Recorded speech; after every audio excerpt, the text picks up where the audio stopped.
I gave my heart and soul to oppose the policy that you promoted. I gave my political life's blood to try to stop the mass killing of Iraqis by the sanctions on Iraq, which killed 1 million Iraqis, most of them children. Most of them died before they even knew that they were Iraqis, but they died for no other reason other than that they were Iraqis, with the misfortune to be born at that time. I gave my heart and soul to stop you committing the disaster that you did commit in invading Iraq. And I told the world that your case for the war was a pack of lies. I told the world that Iraq, contrary to your claims, did not have weapons of mass destruction. I told the world, contrary to your claims, that Iraq had no connection to Al-Qaeda. I told the world, contrary to your claims, that Iraq had no connection to the atrocity on 9/11/2001. I told the world, contrary to your claims, that the Iraqi people would resist a British and American invasion of their country, and that the fall of Baghdad would not be the beginning of the end, but merely the end of the beginning. Senator, in everything I said about Iraq, I turned out to be right, and you turned out to be wrong.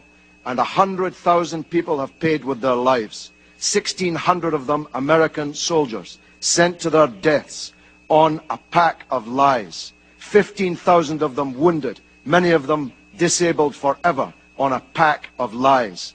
If the world had listened to Kofi Annan, whose dismissal you demanded, if the world had listened to President Chirac, who you want to paint as some kind of corrupt traitor, if the world had listened to me and the anti-war movement in Britain, we would not be in the disaster that we're in today.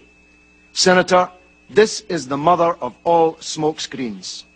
You are trying to divert attention from the crimes that you supported, from the theft of billions of dollars of Iraq's wealth.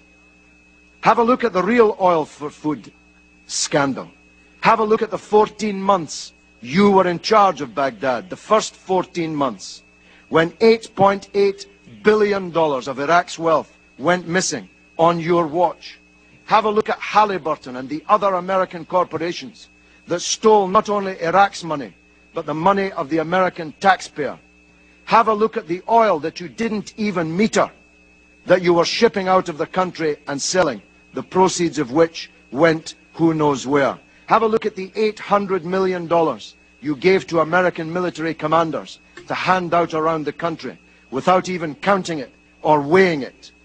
Have a look at the real scandal breaking in the newspapers today, revealed in the earlier testimony in this committee, that the biggest sanctions busters were not me or Russian politicians or French politicians. The real sanctions busters were your own companies with the connivance of your own government.